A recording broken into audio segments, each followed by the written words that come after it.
தென்னிலங்கையில் வெடித்த மக்கள் போராட்டம். துவாரகா உயிருடன் மாவீரர் தினத்தன்று வெளியாக உள்ள காணொளி. ஈழத்தமிழர்களின் கடும் எதிர்ப்பால் நிறுத்தப்பட்டது குஷ்புவின் யாழ் விஜயம்.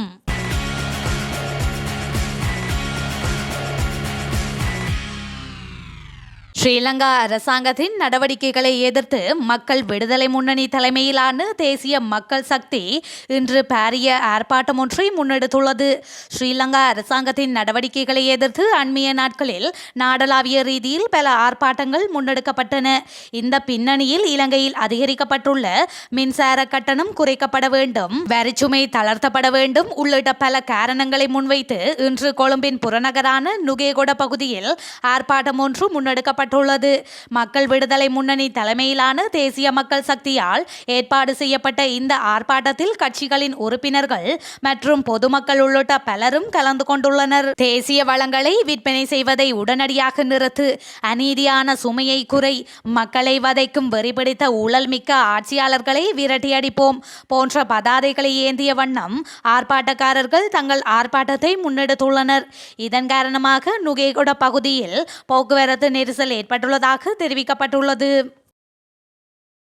விடுதலை புலிகளின் தலைவர் வேலுப்பிள்ளை பிரபாகரனின் மகள் துவாரகா இன்னும் உயிருடன் இருப்பதாக காட்டுவதற்கு மோசடி நடவடிக்கை ஒன்று முன்னெடுக்கப்பட்டு வருகின்றது என்று ஆங்கில ஊடகம் ஒன்று செய்தி வெளியிட்டுள்ளது. துவாரகா உயிருடன் இருப்பதாக காட்டுவதற்கு செயற்கை நுண்ணறிவை பயன்படுத்தி சிலர் காணொளி வெளியிட தயாராகி வருவதாக வெளிநாட்டு புலனாய்வு அமைப்புகள் எச்சரிக்கை விடுத்துள்ளதாக அந்த செய்தியில் சுட்டிக்காட்டப்பட்டுள்ளது.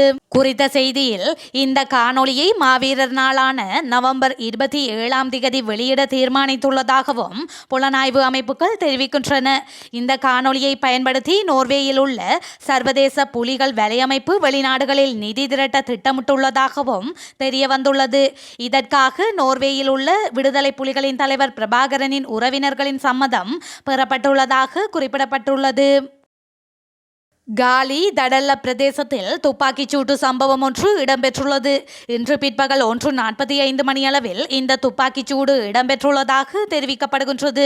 தடால பிரதேசத்தில் உள்ள பிரதான விடுதியொன்றிற்கு முன்பாக வீதிக்கு அருகில் நின்றிருந்த இருவர் மீது காரில் வந்த சிலர் துப்பாக்கிச் சூடு நடத்தியதாக சிரேஷ்ட போலீஸ் அத்தியட்சகர் சட்டத்தரணி நிகால் தல்துவ தெரிவித்தார். எவ்வாறாயினும் துப்பாக்கிச் சூட்டில் எவருக்கும் காயம் ஏற்படவில்லை எனவும் காவல்துறை பேச்சாளர் மேலும் தெரிவித்தார். சம்பவம் தொடர்பில் மேலதிக தகவல்கள் எதுவும் வெளியாகவில்லை எனவும் மேலதிக விசாரணைகளை மேற்கொண்டு வருவதாக காவல்துறையினர் தெரிவித்துள்ளனர். யாழ்ப்பாணத்தில் நடைபெற இருக்கின்ற கரிகரனின் இசை நிகழ்ச்சியை தொகுத்து வழங்குவதற்காக நடிகை குஷ்பு யாழ்ப்பாணம் வர இருந்த நிலையில் ஈழத்தமிழர்களின் கடும் எதிர்ப்பு காரணமாக அவரது வருகை நிறுத்தப்பட்டுள்ளதாக தெரிய வருகின்றது. தமிழீழ விடுதலை புலிகள் தொடர்பில் சர்ச்சைக்குரிய கருத்துக்களை வெளியிட்டதன் காரணமாக குஷ்புவுக்கு யாழில் எழுந்த கடும் எதிர்ப்புகள் காரணமாகவே தென்னிந்திய நடிகை குஷ்புவின் யாழ்ப்பாண விஜயம் ரத்து செய்யப்பட்டுள்ளது. நடிகை குஷ்புவின் கருத்துக்கு வடக்கு கிழக்கு தமிழர் தாயக பகுதியில் கடும் எதிர்ப்புகள் முன்வைக்கப்பட்டு வருகின்றன. இந்த நிலையில் எதிர்வரும் டிசம்பர் மாதம் யாழ்ப்பாணத்தில் நடைபெறவுள்ள இசை நிகழ்ச்சி ஒன்றுக்காக நடிகை குஷ்பு யாழ்ப்பாணம் வருகை தர இருந்த நிலையில் எதிர்ப்புகள் காரணமாக அவரது வருகை ரத்து செய்யப்பட்டுள்ளது. நடிகை குஷ்புவுக்கு பதிலாக தொகுப்பாளினி திவ்யதர்ஷினி வருகை தர உள்ளதாக அறிவிக்கப்பட்டுள்ளது. இதேவேளை தமிழீழ விடுதலை புலிகள் அமைப்பு தொடர்பில் நடிகை குஷ்பு சர்ச்சைக்குரிய கருத்துக்களை வெளியிட்டிருந்த நிலையில் அவருக்கு எதிராக காணாமல் ஆக்கப்பட்டவர்களின் உறவினர்கள் மற்றும் சிவில் செயற்பாட்டாளர்கள் உள்ளிட்ட சமூக ஆர்வலர்கள் கடும் கண்டனங்களை வெளியிட்டு வருகின்றனர். அத்துடன் அவருக்கு எதிராக எதிர்ப்புகள் மேலும் வலுத்து வருவதும் குறிப்பிடத்தக்கது. ராஜபக்ஷக்களை எவரும் அளிக்க முடியாதென முரத்தடுவ ஆனந்த தேரர் தெரிவித்துள்ளார். முன்னாள் அதிபர் மஹிந்த ராஜபக்ஷவின் பிறந்த நாளை முன்னிட்டு இன்று கிரி அம்மார்வ அன்னதானம் ஒன்று வழங்கப்பட்டது. வணக்கத்திற்குரிய முரத்தடுவே ஆனந்த தேரரின் தலைமையில் இந்த நிகழ்வு நடைபெற்றது. இதில் உரையாற்றும் போதே அவர் மேற்கண்டவாறு தெரிவித்தார். நாட்டை காப்பாற்றிய தலைவனுக்கு கடமையாகத்தான் இந்த அஞ்சலியை செய்கின்றேன். இன்று இந்த நிகழ்வுக்கு பல நாடாளுமன்ற உறுப்பினர்களுக்கு அழைப்பு விடுத்தேன். சில முகங்களை நிலையே இங்கே காண கிடைக்கின்றது. நாம் யாரும் தோற்கவில்லை, நீங்களும் தோற்று போகவில்லை. நாமல் ராஜபக்ஷ இங்கு வந்துள்ளார், ஒரு மூலையில் இருக்கின்றார். அப்படி இருக்க முடியாது. முன்னால் வந்து தந்தை சென்ற பாதையில் முன் செல்ல வேண்டும். ராஜபக்ஷமாரை யாராலும் அழிக்க முடியாது என அவர் மேலும் குறிப்பிட்டார். இந்த நிகழ்வில் முன்னாள் அதிபர் மஹிந்த ராஜபக்ஷ, அவருடைய பாரியார் ஸ்ரீரந்தி ராஜபக்ஷ உள்ளிட்டோர் கலந்து கொண்டமை குறிப்பிடத்தக்கது.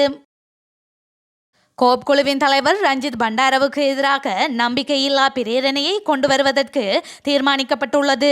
கோப் குழு தலைவரின் முறையற்ற நடவடிக்கையை காரணமாகவே இந்த நம்பிக்கையில்லா பிரேரணை எதிர்வரும் வாரத்தில் சபாநாயகரிடம் கையளிக்கப்படும் என தெரிவிக்கப்படுகின்றது. குறித்த தகவலை ஐக்கிய மக்கள் சக்தி கட்சி நாடாளுமன்ற உறுப்பினர் லக்ஷ்மண் கிரியல்ல தெரிவித்துள்ளார். இது தொடர்பான கலந்துரையாடல்கள் தற்போது இடம்பெற்று வருவதாகவும் லக்ஷ்மண் கிரியல்ல தெரிவித்துள்ளார். அண்மையில் இடம்பெற்ற இலங்கை கிரிக்கெட் அதிகாரிகளுக்கும் கோப் குழுவுக்கும் இடையிலான கலந்துரையாடலின் போது கோப் குழு தலைவரின் முறையற்ற நடவடிக்கை ஈடுபட்டதாக குற்றச்சாட்டுகள் எழுந்துள்ளது. இந்த நிலையிலே கோப் குழுவின் தலைவர் ரஞ்சித் பண்டாரவுக்கு எதிராக நம்பிக்கையில்லா பிரேரணையை கொண்டு வருவதற்கு ஐக்கிய மக்கள் சக்தி தீர்மானித்துள்ளது குறிப்பிடத்தக்கது. கொழும்பில் உள்ள 5 நட்சத்திர ஹோட்டல் ஒன்றில் முக்கிய கூட்டம் கடந்த புதன்கிழமை பிற்பகல் இடம்பெற்றுள்ளது. தற்போது புதிய கூட்டணியில் இணைந்துள்ள அனைத்து அரசியல் கட்சிகளும் இணைந்து எதிர்வரும் தேர்தலில் அரசியல் சக்தியை உருவாக்குவது தொடர்பான இறுதி உடன்பாட்டை எட்டுவதற்கான கூட்டமாக இது இடம்பெற்றுள்ளது. இது மிகவும் ரகசியமாக நடத்தப்பட்டுள்ளதுடன் அந்தந்த நாடாளுமன்ற உறுப்பினர்கள் மட்டுமே இதில் பங்கேற்க அனுமதிக்கப்பட்டுள்ளனர். அவர்களின் பாதுகாப்பு அதிகாரிகளுக்கு கூட இந்த கூட்டத்தில் பங்கேற்க அனுமதி வழங்கப்படவில்லை என்பதும் சிறப்பம்சமாகும். இதற்காக புதிய கூட்டணிக்கு ஆதரவளிக்கும் அனைத்து அரசியல் கட்சிகளையும் பிரதிநிதித்துவப்படுத்தி சுமார் 25 உறுப்பினர்கள் கலந்து கொண்டனர். உருவாகும் புதிய அரசியல் சக்தி தொடர்பான பல இறுதிக்கட்ட முடிவுகளை எடுக்கப்பட்டுள்ளதாக தெரிய வந்துள்ளது.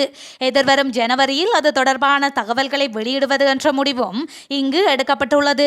இந்த கூட்டத்தில் கலந்துரையாடப்பட்ட விடயங்கள் எதையும் பகிரங்கப்படுத்த வேண்டாம் என்றும் உறுப்பினர்களுக்கு வலியுறுத்தப்பட்டுள்ளமை குறிப்பிடத்தக்கது.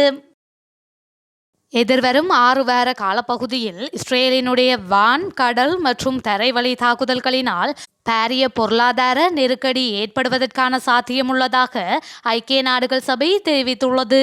ஐக்கிய நாடுகள் சபையின் அபிவிருத்தி திட்ட நிர்வாகி அஜிம் ஸ்டெய்னர் வெளியிட்ட அறிக்கையிலேயே இந்த விடயத்தை தெரிவித்துள்ளார். இதனால் பலஸ்தீனத்தில் 34% அதிகமான மக்கள் பாரிய பொருளாதார நெருக்கடியை சந்திக்க நேரிடும் என்றும் அவர் மேலும் குறிப்பிட்டுள்ளார்.